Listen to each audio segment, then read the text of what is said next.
All right. Welcome to another Thursday night edition of Real Monsters. I'm your host, SK Barrett. Joining me is the ever tall and slender, I don't even know how tall you are, Wes Haubrick. I just trying to come up with something new off the top of my head. 6'1", so yep. Yeah, that counts. Hello, hello, hello, everybody.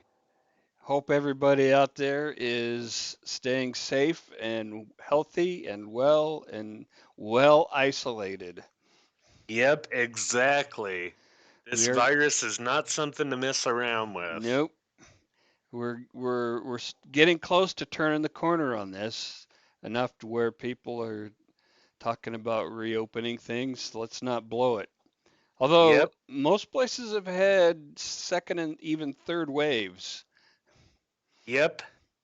Have to be So, very careful. yeah, don't want to jump the gun on that shit. Don't want to lose the progress we've already made. Um, but yeah, man, I was just there's my notepad. I was looking for the news. Got a few of them. This one was rather interesting. Is COVID related. A burglar at a Connecticut restaurant broke his way into the restaurant, and after 4 days in there for quarantining, they found 70 bottles missing. They think he drank a good bit of them, but 70 bottles, Of I would think like 70 booze bottles, poisoning, liquor. 70 bottles of liquor. 70? Yeah, 70? 70 Holy shit. is what they recorded missing from there. There's no way you could drink that much even in 4 days and still be Not vertical. not by yourself. No, no, but he was the only one they found in there. Um, so yeah, there's that. Wow. Uh, let's see. Second one, there's a handcuffed maniac who kicked a NYPD officer onto the subway tracks, which they are talking about shutting down, actually. I realize, that's the lifeblood of a city like New York, Mhm. but But on the still. same, yeah, I mean, they are literally burying people in mass graves on Potter's Island. So, What are the New York numbers? Do you know? that that's a good question. I'm not totally sure on that, but um, I think they're getting to their peak too. But yeah, I mean, they're literally burying people in mass graves there.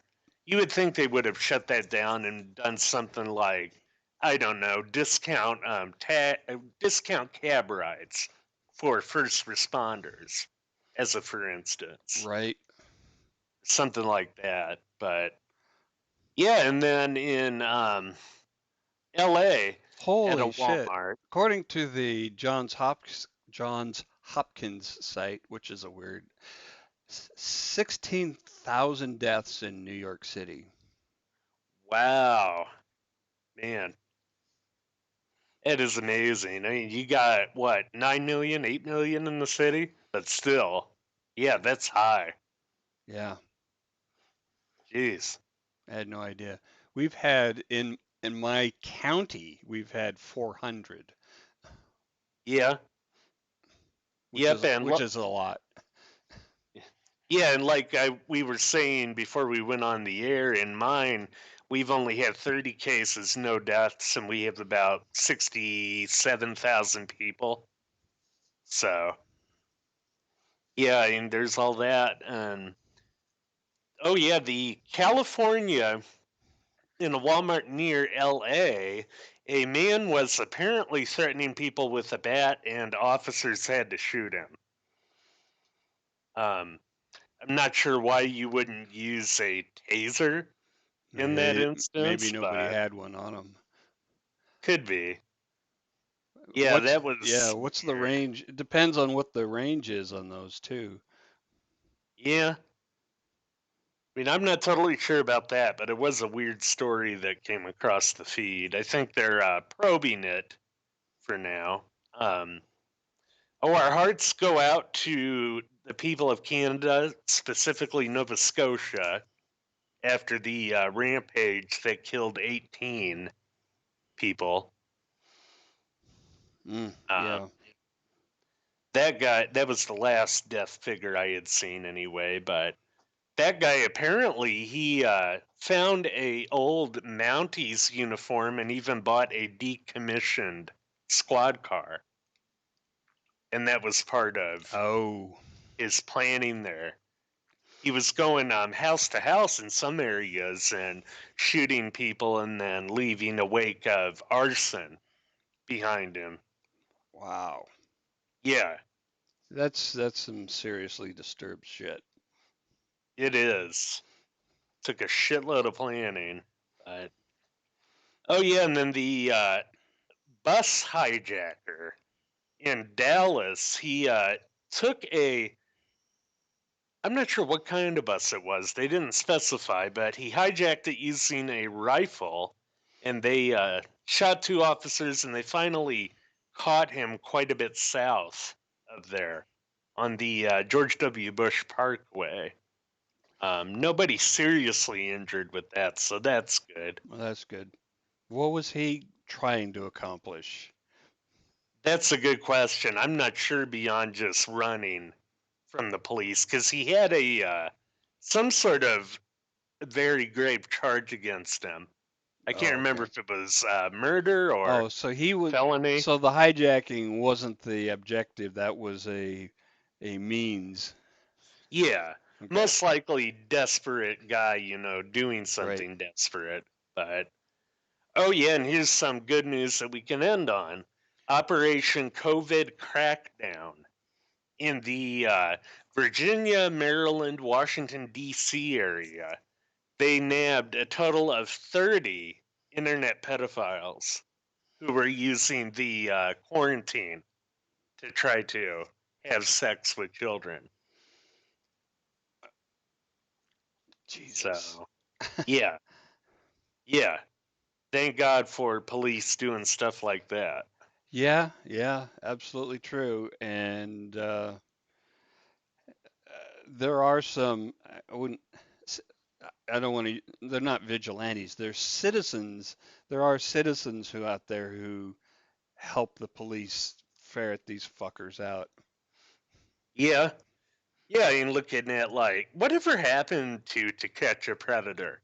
That was an interesting show. Yeah, I don't know. Um, yeah, they worked with one of those groups on there. Maybe it caught some of the show's executives. Probably. Oh man. But yeah, that is all I have in the way of news.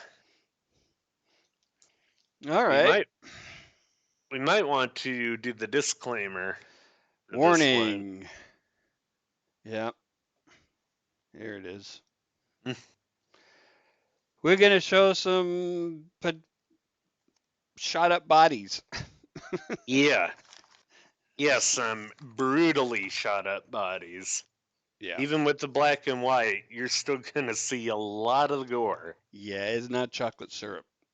Nope. But yeah, the guy that we are talking about today is definitely one of the most popular celebrity gangsters for Yeah, people. yeah, I think so. Hmm. Hell, I mean, several of the gangsters that we've mentioned have had movies made about him, but I would say Bugsy Siegel's movie, um, Bugsy, curiously named, Oh yeah, was, with Warren Beatty. yeah, it Hmm. was generally favorable, I think, I don't know if positive. I've ever watched it. I need It's to. been a long time, but I mean, So, you get the idea right from the start. This guy, he wasn't just a thug, hmm. Oh unlike yeah, unlike say Lucky Luciano or Al Capone. yeah. Siegel, I think, had some character to him, Yeah. but yeah, I mean, he is really the first celebrity gangster. Although he really made his name as a hitman when he was up and coming. He was born in 1906 in New York. He formed the Bugs Meyer gang with Meyer Lansky when both of them were teenagers. Ah. And get this, this is how he got his start. They would go around with these vendors pushing their carts around the city, and they would threaten them, of course, for protection money. And if the vendors didn't pay, they'd throw kerosene on their cart, light it on fire. So, I mean, you might ask, well, who do they need protection from? Well, that's generally the case, right? Yep. You're you're paying protection money to protect you from the people you're paying. That's Yeah. that's always been the case. Yep. Yeah, essentially. That's pretty much it. Although there were a few other gangs around that time. But the Bugs Meyer gang started controlling bootlegging. They got into murder for hire and gambling in New York City to Philadelphia to Jersey was their racket. So, I mean, that's fairly large for the Yeah. time when you're talking about the early 20s. But the murder part is specifically interesting because Bugsy Siegel is often associated with what's called Murder Incorporated. And that is literally the arm of the mob that would be, hired out for hits. Right. Siegel did quite a bit of that. Um, but yeah, it was around that time So when does that make him qualified as a serial killer? uh, Te- technically, yeah, if he killed three or more with a cooling off period in between, right. he E- would be. Even if it wasn't his idea to do it, right? It doesn't Yeah. matter. Oh, absolutely. And he obviously wouldn't be a sexually motivated serial killer, but he's a serial killer all the same. Yeah. Right. Um, but yeah, and they kept building that racket throughout the 20s and the 30s, and around 1931 is when this started to take a turn. There was a mob figure by the name of Big Joe Mazzaria. Joe the Boss is also what they called him.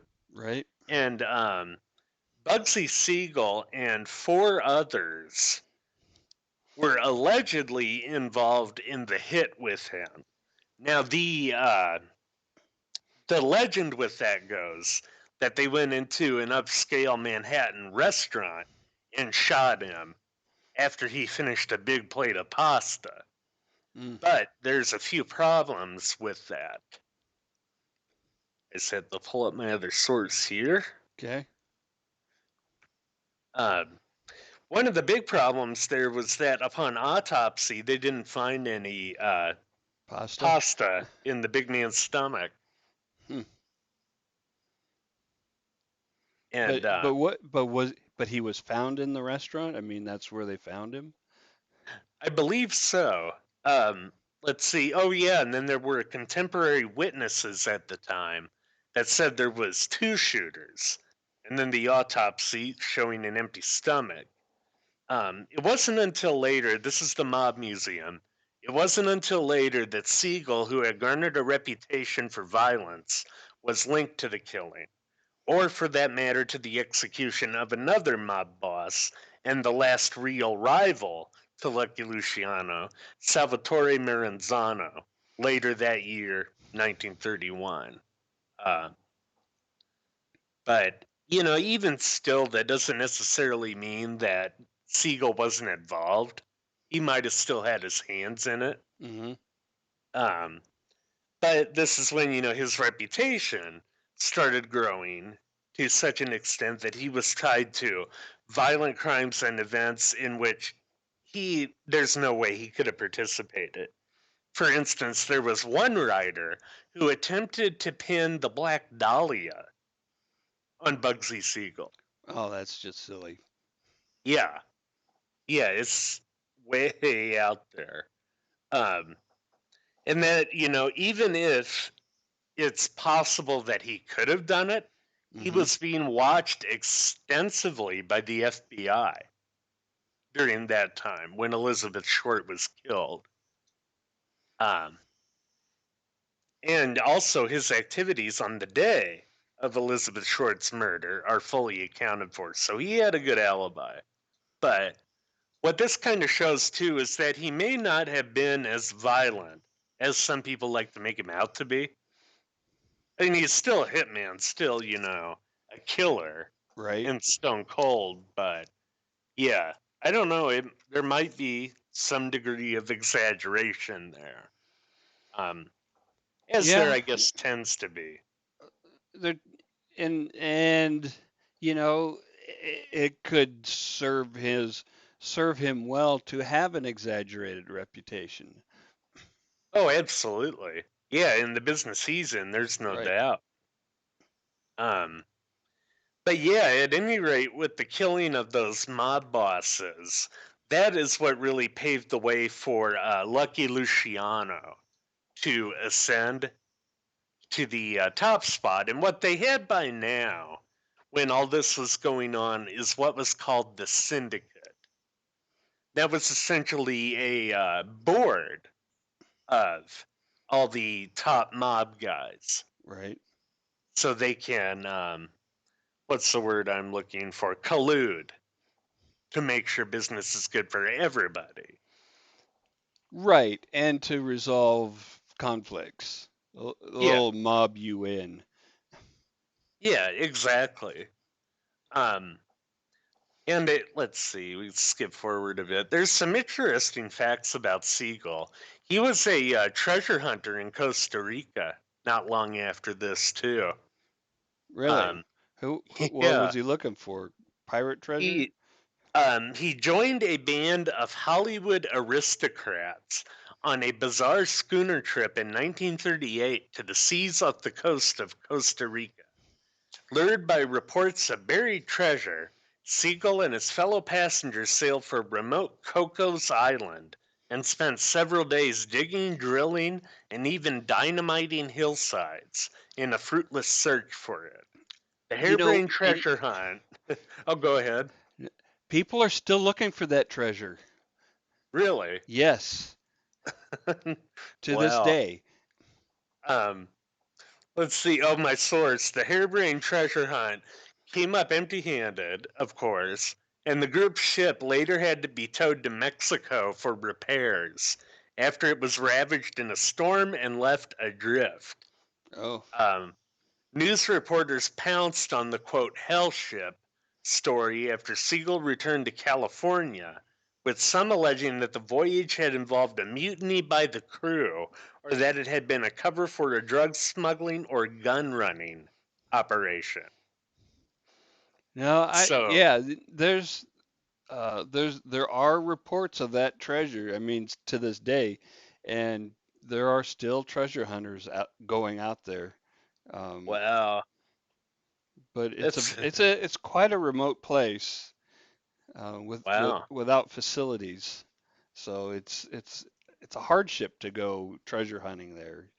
You're not going to Oh go yeah. spend the night at the hotel and then dig during the day. Yeah, you're not gonna pull a Bear Grylls with something like No. that. um, but yeah, I mean, with that, this was around 1936 is when the New York City mob decided that they needed to get somebody out to LA, right? They had seen that the Chicago outfit was trying to get in there and scoop them on these rackets that hadn't really been developed yet out west. So it was about 1936 when Bugsy first went out there and he started the gambling So, rackets. Oh, yeah, go just ahead. just to be clear, so they were going out to do the same shit they were doing back east. They just wanted to do it, get some people doing that in California. Yeah, to get a foothold there. Right. And most likely also to forge new businesses like, movies, getting into the pictures. Right. Right. But that was an also, not the main point, is what I'm getting Yeah. at. Right. Oh, precisely. Yeah, it was But I an mean, also. even to a gangster, Hollywood's got to seem like a huge scam. Yeah. I mean, Yeah, I mean, I that's mean, true. you know, But, but also the chance to make a lot of money or lose a lot of money. oh, yeah. I mean, some of the first things that Bugsy did when he moved to LA was set up a bookie wire service to relay local racetrack results nationwide. That alone is very lucrative. It proved a cash cow, basically, for Nice. them. But, and it was out there that he started getting introduced to the celebrities that would become his friends as well in 37 and 38. And one of the other first things that he did was start a gambling ship that was only a couple miles off the coast of Santa Monica out there. And he called it the SS Rex. The reason that he had to do that is, of course, California didn't allow gambling. Right. So, and he fucked them on the laws. But the authorities ended up shutting the SS Rex down. And that is when, Based on you, what? that's a good question.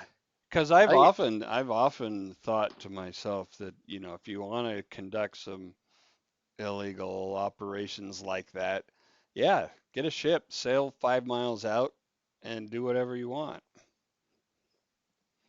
I, want, I wonder if it didn't have something to do with liquor. I mean, if they wanted to, they could pretty much make up any charge too. True. Just look for any little thing that might be out of place. But Yeah, yeah, just say, hey, they started doing the gambling before they left the territorial waters. hmm yeah, something like that. Some convoluted Right. lawyer logic. But I mean, Bugsy was earning millions from his rackets, and so was the syndicate. So they were keeping people happy. And he started also including narco trafficking from Tijuana, like we were talking about, in with all that. But it was 1945 when he moved to Vegas with $1.5 million borrowed from the syndicate. And what he was going to do with that, and I believe we actually have a picture of it before they started building it. What he was going to do was buy this stalled construction project that was owned by a wealthy heiress and build it up. And ultimately, what he called it was the Flamingo. Yeah, we've got some pictures coming up. It was just outside the city limits.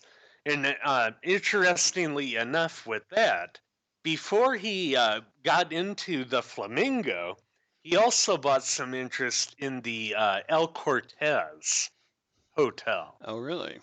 which we also have a picture of from the, I think both of those are the 50s. But yeah, that's the Flamingo Mm-hmm. as they were building it. So, and once he got out there as well, he started And hobnobbing. Oh, so go ahead. just to be clear now, in Nevada, gambling was already legal, right? They didn't have to go in and change any rules or anything. Yes, it was already legal, and that was the big draw for Bugsy. Although it's actually factually wrong to say that he is the one who started Las Vegas. While Right, the that's the common that's the misconception, yeah, mythology. yeah, Obviously, if this Cortez hotel was already there and doing gambling, then yeah, he didn't start it. But he did something different though. he glamorized it, in my opinion. Um, And with that, I mean, he put the Flamingo on what would become the Strip, but there was also quite a few other properties out there, as you were just saying. But yeah, it was he hobnobbed with all the stars, man. He knew George Raft, actually, who we have a picture of. He knew him from his days back in New York, Oh, really? and yeah, and interestingly enough, there.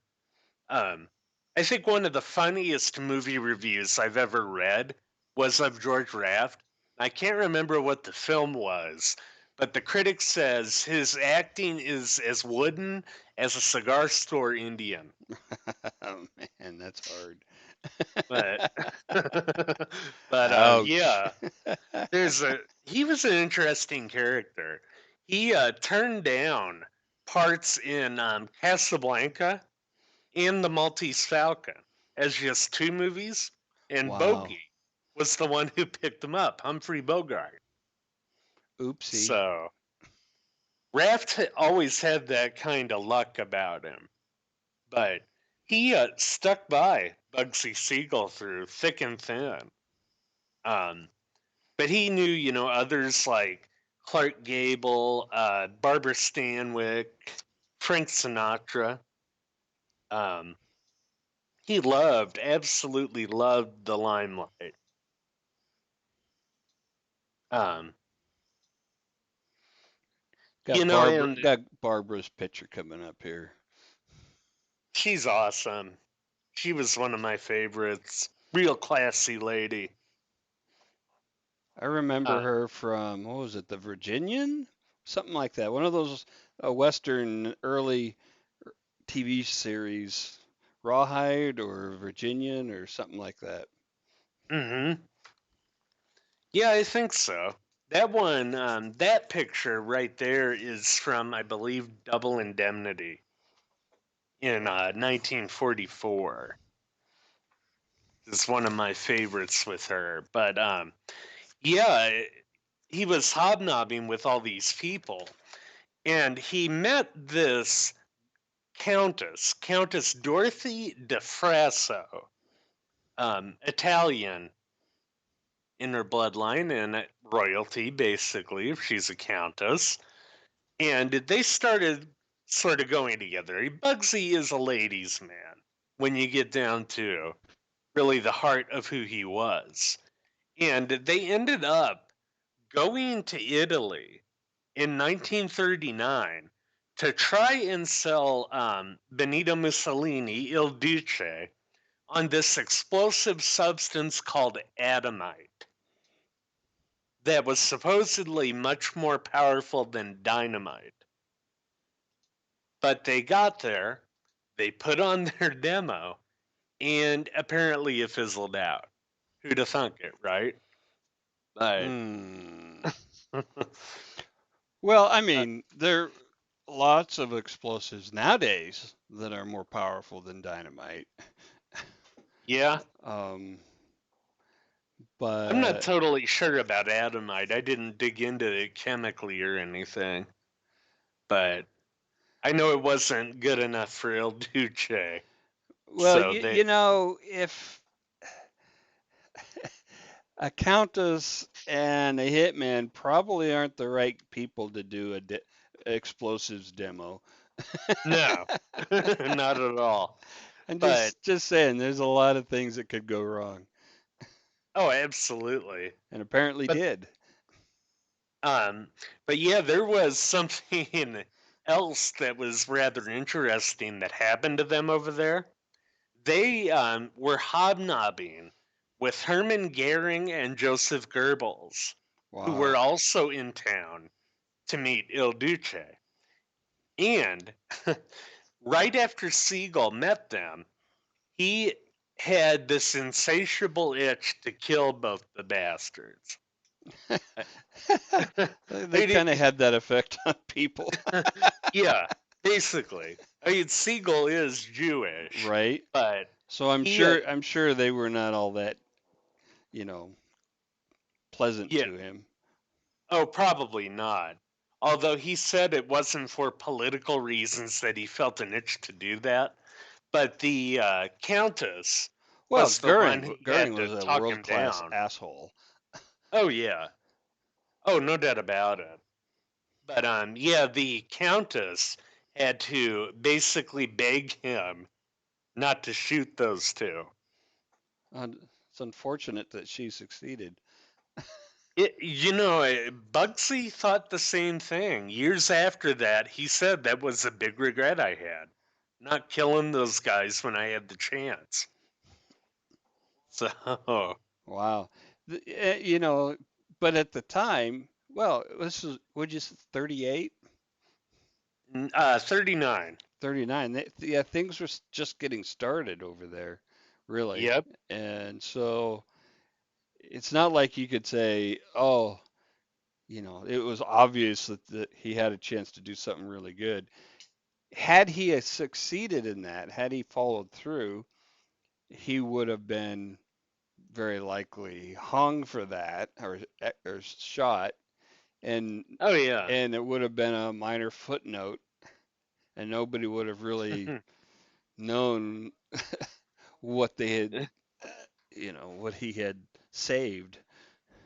Very true. I wonder if it would have gotten us into the war earlier than we did Maybe. had he done that. But yeah, and after this, Anybody out when there want to do an alt history story? there Have you go, Bugsy shoot Goering and Goebbels. Goebbels. That'd be interesting. Very interesting. But not long after this, when Siegel's doing his hobnobbing, he meets another rather colorful character by the name of Virginia Hill, who we actually just showed the headshot of. She was born in 1918, and essentially what she was, that's Virginia Hill, yep. Essentially what she was a bag lady for the mob and a narcotics peddler. And what that meant was she was essentially a money launderer. She would take physical cash Ah, around to different areas for them. Um, she worked as a waitress in 1934 Chicago. She met and married bookie Joseph Epstein, who was the head of the Chicago mob's wire service. But she was known as voluptuous, great figure, but she also liked to sleep around with other mob figures too, like Joe Adonis, Tony Accardo, Lucky Luciano, even, and Frank Costello. mm, And that is where, when we finally do get to the murder here in a few minutes, she's going to factor in. She lived lavishly through wild parties in Chicago, New York City, and LA. yeah. Uh, Traveled all over. And she was also the main syndicate connection to the narco trafficantes. that we were just talking about out of Tijuana. Um, and let's see, yeah, as the bag lady, she transported the funds everywhere, including to Switzerland for the bank accounts. But she But said she said Siegel was supposedly her quote true love. Um, and she is actually the namesake of the flamingo, Virginia Hill. oh, right, because of her It, long legs. yep, exactly. Let's see. There was an interesting uh, bit about her after Bugsy Siegel's death in 1947. During the 1951 Kefauver Commission congressional hearing on organized crime, Virginia was asked why so many top mobsters gave her a lot of money. Her answer? It's because I'm the best goddamn lay in the country. Well, it's hard to argue with that, seeing as how people have put their money where their mouth is, so uh, to speak. oh, I absolutely love her answer there. And Patty, you're actually right. That is her moniker in a lot of literature was the mobster queen, Virginia Hill. Um, but yeah, from 51 to 66, she rambled around Europe to avoid tax evasion charges in the US. She attempted suicide several times, and on March 25th of 66, she OD'd on sleeping pills and died in an Austrian snowbank. So, Really? yep. Um, and where she factors in here, moving ahead to 1947, June 20th, it's a typical night in Beverly Hills.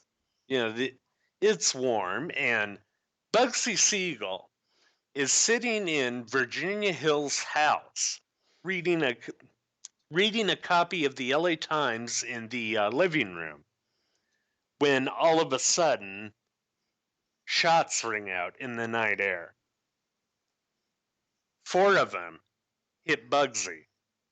Three in his head, one in his chest. Was it, you mean like a drive-by kind of This thing, or from inside the house? Shots were fired inside the house or outside shooting in.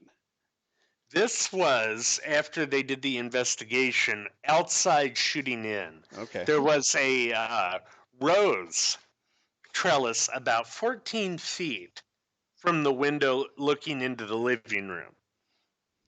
And come to find out, 9 shots were fired with that. Okay. And like I said, three of them hit him in the head. One actually, if I could find my spot in the notes here, it did some interesting damage with its trajectory, eventually taking out Bugsy's left eye, but it went in through his neck, if I'm not mistaken. Um, So was the character Mo Green kind of based on him? Mo Green in The Godfather. Yeah, because they had Uh, him shot in the eye. that's a good question. Wasn't he shot with a pistol though? Yeah. This Bugsy was shot with a 30-30 M1 carbine rifle. Whoa.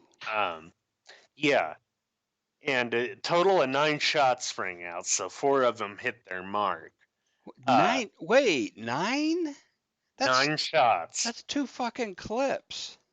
Yep, but only four hit him. What I'm saying is I've shot an M1 Garand, Mm-hmm. and you know it's got this classic. Um, One of the things that made it such a great weapon was it was semi-automatic. The Germans, basic infantry rifle was a bolt action, Mm-hmm. and the clip held I think 5 rounds. and you'd push it into the magazine and release the bolt, which would load it around, and you'd bang, bang, bang, bang, bang. And when it was done, the clip that would fly out with a distinctive pinging sound. Mm-hmm. And then you'd have to load another one, which was not a quick operation, right? So, No. this is not spraying the house with a Thompson. This is bang, bang, bang, bang, bang, bang, bing, slam Yeah. another one in, bang, bang, bang, bang, bang. Closer to something surgical. A surgical hit Yeah, well, versus a with a full lot of auto. shots. Yeah. But Yep. yeah, this is not, and run away. This took some time, is what I'm saying. Oh yeah. Absolutely. And that's where you actually get to one of the theories there on this was a World War II veteran by the name of Robert McDonald. And the interesting thing there, this came into the people's historical consciousness about the Siegel murder in a really roundabout way. This guy who had no familial connection to McDonald Yeah. was told by his dad to organize or to look for it, to research this possibility, and he did. I guess his mother was told by Robert McDonald's wife that Robert McDonald killed Bugsy Siegel. But Well, the story there, McDonald was apparently in debt to the mob, $30,000. oh shit. Yeah, and and with that, there was a figure by the name of Dragna, who they called the Hollywood Al Capone, who allegedly approached McDonald and said, "If you kill this guy, we'll wipe your debt clean." Um, and so that's the theory, is that maybe he did that. And what's interesting there is McDonald only lived about a mile from Virginia Hill's house where this Oh happened. really? Yeah, he lived behind the house on the other side of a golf course. And now, one thing that's interesting there, witnesses the night of the shooting report a car speeding fast towards Sunset Boulevard to the south after Okay. the shots rang out. And that kind of doesn't jive with McDonald because it's more likely he would have just ran home with where he was situated. Yeah, but But not carrying a rifle. That would yeah, stand out.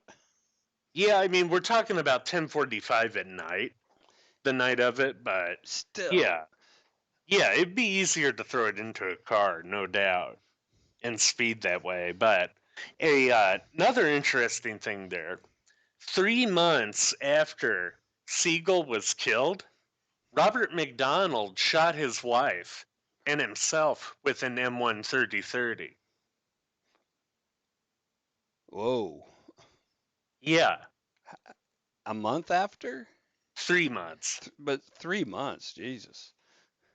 Yeah. So you have the murder suicide there, with the same kind of rifle that killed Bugsy Siegel. Yet the Beverly Hills police, they never investigated it. So that's one theory as a possibility. It, That's doesn't sound completely ridiculous. no, no, I don't think it does either. Although, God, that would not be an easy suicide weapon. No, oh no, not at all. I mean, a rifle very rarely is anyway. Right. But And that's a long rifle. yeah, oh yeah. The other theory is Eddie Cannizaro, who was a mob hitman known as the Cat Man. He was a former errand boy of the guy I just mentioned, Jack Dragna, the Al Capone of Cali. Um, and Cannizzaro, he actually left a deathbed confession for 7 murders that he committed. One of them was Bugsy Siegel. Uh, and let's see. With that, though, there was a couple inconsistencies with his story. The first one was that he said the police interviewed him at the time in 1947, but there's zero record of it Hmm. at all.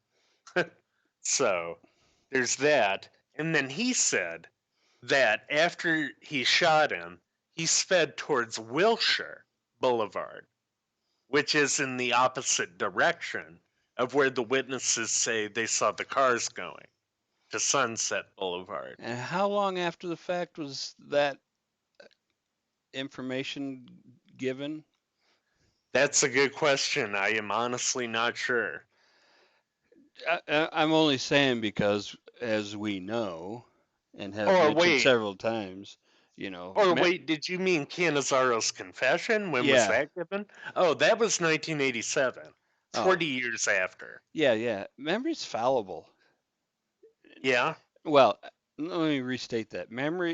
Your memories, our memories are largely wrong. Mm-hmm. Oh, yeah. I mean, absolutely. They can be manipulated, any sort of way, both by us and by other people. Well, yeah, I don't want to spend too much time on this, but current research suggests that every time you access a memory, you alter it to some degree. So, Yep. yeah, and so the 911, 9/11, Mm-hmm. uh, they interviewed some people, 100 people, shortly after, and asked them, where were you when the towers fell? Mm-hmm. And then they interviewed them, the same 100 people, 10 years later, and half the people remembered their own experience wrong. Yep. I recall reading that. Yeah. Yeah. But So, yeah, so, saying you went one way versus the other, that doesn't carry a lot of weight with me. It could totally have been mhm. him, and the that little detail could easily have been misremembered after that much time. Absolutely. I mean, it could have been. Oh, and an interesting thing about Cannizzaro, get this. When the police found him in 1987, he was living with his mother and 30 cats in the house. But now get this. The reason why he was living with 30 cats, he was trying to create what he called a cat birth control serum. Not Oh, making that up. oh, Jesus. Yeah, Wow. yeah. Um, uh, yeah, and he even sought mob funding for it, apparently. So, yeah, that's Cannizzaro for you. It's quite a card, but the other interesting theory here Yeah. is that of a lover's triangle. Not with Virginia Hill, though. There Oh, was a another woman that Bugsy was seeing by the name of B. Sedway. She was the wife of the numbers guy who worked with Bugsy, Mo Sedway. Mo's job was to basically get all the figures that the East Coast mob needed back to him on time and to okay. get it right. Yeah. And apparently, for whatever reason, Siegel wanted him gone. He wanted Mo Sedway gone. And Mo was starting to really fear for his life. So, what ultimately happened was he called B and told her to drive from LA to Vegas.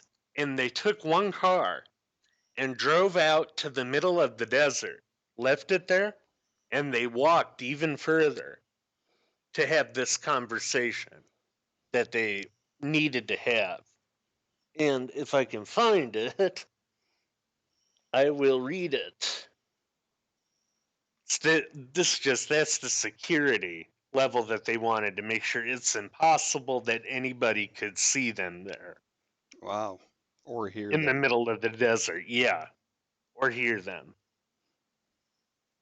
I'm bringing it up right now. Sorry, I need to be more organized.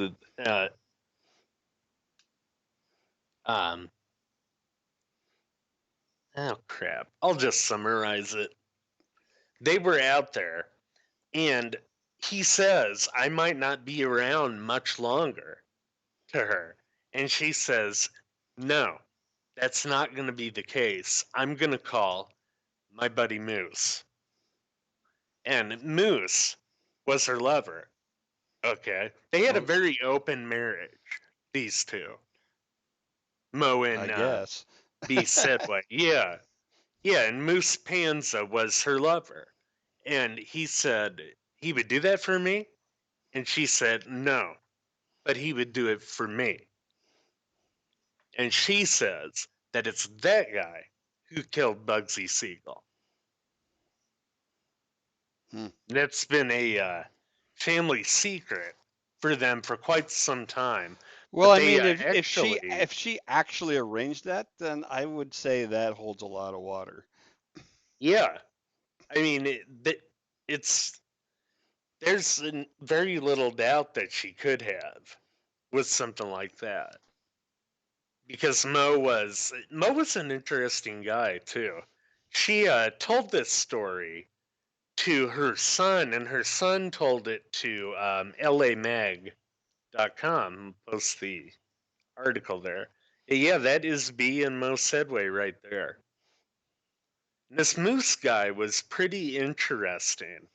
He actually, after Mo Sedway died of a coronary in 1952, Hmm. Moose actually married B. Sedway and took care of their kids. Oh. Saying he was, by a lot of accounts, a pretty solid guy. So what's the J. Edgar Hoover connection? The J. Edgar Hoover connection would feed into most likely the main theory behind this murder, and that was that the mob had him killed. That is, the syndicate had him killed. I mean, They, isn't that what most people would, the conclusion most people would jump to right off the bat, absent other yeah, evidence? yeah. I Because, mean, there's kind of mixed evidence on that one, but the with that, you get into it. He when he was building the Flamingo, Siegel actually went about $4.5 million over their budget, so he had to borrow a lot more from the syndicate for hmm. that, Hmm. and most of it was because he was skimming off the top, Oh, it and they knew was. it. Yeah, oh Oh, yeah, and they knew it. it But wasn't just that he was a shitty planner. oh no, not at all. But yeah, they knew he was skimming. Meyer Lansky knew he was skimming. And the syndicate decided to have a meeting in Havana in 1946 to decide what to do about Siegel. Yeah. And Lansky said, I want to put a hit out on him. But allegedly, Lucky Luciano moderated him a bit and said, let's see if he can make it profitable first. Mm. So they did that, and shortly after the meeting, the Flamingo was starting to show about a $250,000 profit.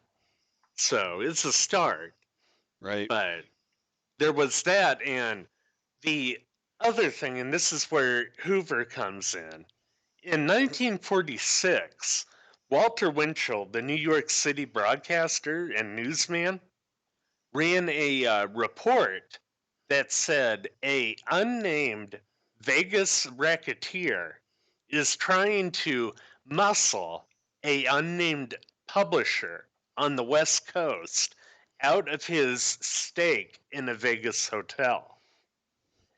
Hmm. And really, when you look at that, the only racketeer that could be was Bugsy Siegel. Um, I'm honestly not sure who the publisher was, but the problem with that there is that if it's true, or even if it's not necessarily true, it puts the Flamingo's gaming license and hotel license at risk. Oh, So yeah, if they lose those, you're not making any money. right.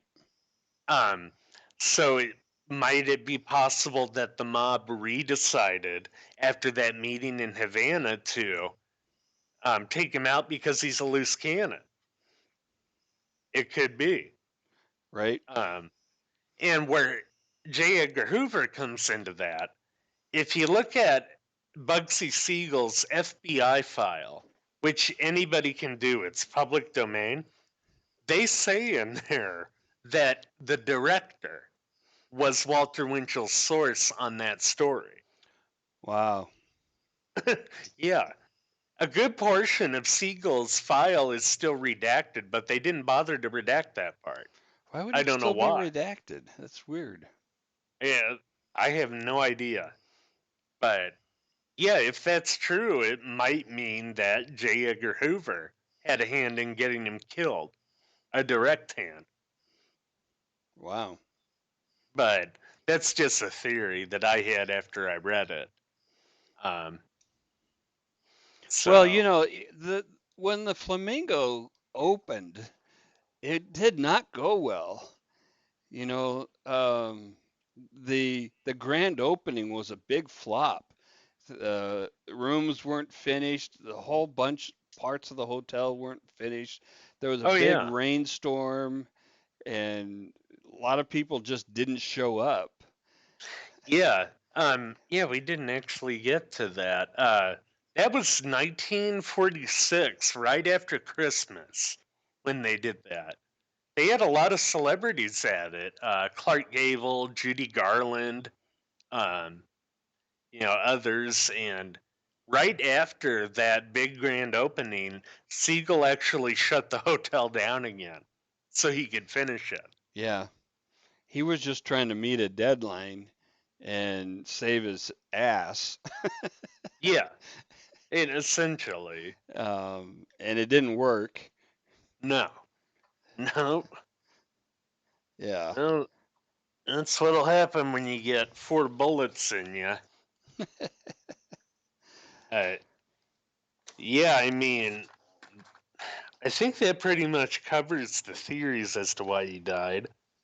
I was taking So a look many at. options, so many options. I didn't realize. See, for some reason, I had his death as one of those where he just disappeared into the desert kind of things. Mhm. Not such a public, not but a y- with shot in the house like that. I didn't realize that was the case. Oh yeah, very public. But A lot of people disappeared into the desert, just not him, yeah, I mean it would be kind of hard to disappear him, but then again, look at what they did to Jimmy Hoffa. right? But oh, there's a fantastic book out there if people haven't read it. It's called Hollywood Babylon by Kenneth Anger. We've actually talked a bit about him with the Manson show. He got blackmailed by Manson after he shot some footage of him to get the footage back. Manson wanted $10,000 from him. Really? Yep. And Hollywood Babylon, it's this great history of all this underworld stuff, but just a couple paragraphs out of there to kind of talk about Siegel's other rackets in Hollywood that we didn't really mention. With Lansky, Siegel participated in an unsuccessful plot to murder racket-busting prosecutor Thomas Dewey, then in the U.S. Attorney's Office, later New York governor. And In 19, presidential candidate. yeah, that too, against Sherman. Um, in 1936, the New York gangland Grapevine discovered that a Chicago mob was planning to move to the coast to take over the Hollywood rackets, as yet not fully exploited. Gotham's Hoodery decided to beat Chicago's to the gun. Bugsy went west with a half a dozen crime cronies. He rented the mansion of movie and Met Opera star Lawrence Tibbett. Through his pal, George Raft, Siegel was introduced to the creme of Hollywood society and was soon hobnobbing with Richard Bartholomew, Jean Harlow, Clark Gable, Gary Cooper, and Cary Grant. During the early part of his stay, Siegel's most lasting relationship was with the Countess Dorothy Taylor de Frasso, the wealthy socialite and party giver. On arrival in Movieland a few years before Bugsy, the Countess, who always got lots of space, Shea and Luella, two famous gossip columnists in Hollywood, Hedda Hopper being the first one, found it an agreeable pastime to be mistress of Gary Cooper's charms, taking up where Lupe Velez left off. After Coop ditched her and married a young woman, the Countess settled down in Bugsy's pants for a spell. One of Siegel's close, quote, business friends was the shady Marina Bello, Jean Harlow's stepfather. Bugsy was often taken to the Platinum Blonde's home by Bello, although Harlow never, quote, warmed up to him and resisted his advances. Siegel was the only big gangland figure present at her funeral in 1937. By that same year, Bugsy's shakedown business, which fed on Hollywood extras and bit players, was going strong. It had decided that these hordes of aspiring souls would have to pay off or go without work. Bugsy worked both ends of the fatted calf and also made the moguls pay off. If they didn't, 300 extras might disappear just when required by a producer for a mob scene. This racket netted Siegel $500,000 a year. So he had he had all of these extras and bit players under his thumb, and he could control whether or not they would show up at a set, Yep, and then he would extort the producers. yep. Even the bigwigs like Sam Goldwyn. And, Wow, that sounds an awful lot like a union. oh yeah. No, I'm sure that's actually how he did it, was through a union. Um, but yeah, there's even, he did that to Sam Goldwyn and even Howard Hughes. Uh, there's a theory there that Howard Hughes actually helped cover up some of the the info regarding the murder, and I was just looking for my note on that. Damn it! Oh, and that was through the Chicago mob and Virginia Hill, which was another theory there. The Chicago mob was actually building the dunes in Vegas at the same time, and Virginia Hill fed them information on the West Coast and the East Coast guys. Mm. So, but yeah, Bugsy Siegel. quite the character. Yeah, no kidding. Quite, yeah. Wow. Well, what a great way to wrap up our turned out to be three-part series on Gangsters and Mobsters. It was only going to be one, but it was just too much stuff. Yeah, I mean this rabbit hole just with Bugsy Siegel alone. There is so much information. Absolutely. Yeah. All right. Yeah. Good stuff. Thanks once again for your exhaustive research. Oh, And my pleasure. yeah, Thank you. always good chatting about these things. Yep, we will have an interesting show for next week, all about a phantom serial killer in Germany. Oh, yeah. Yeah. That's got a surprise twist ending. Yes, If you yes, like it those, does. tune in next week. Yep, absolutely. All right. Thanks again. Good night, everybody. Good night, all.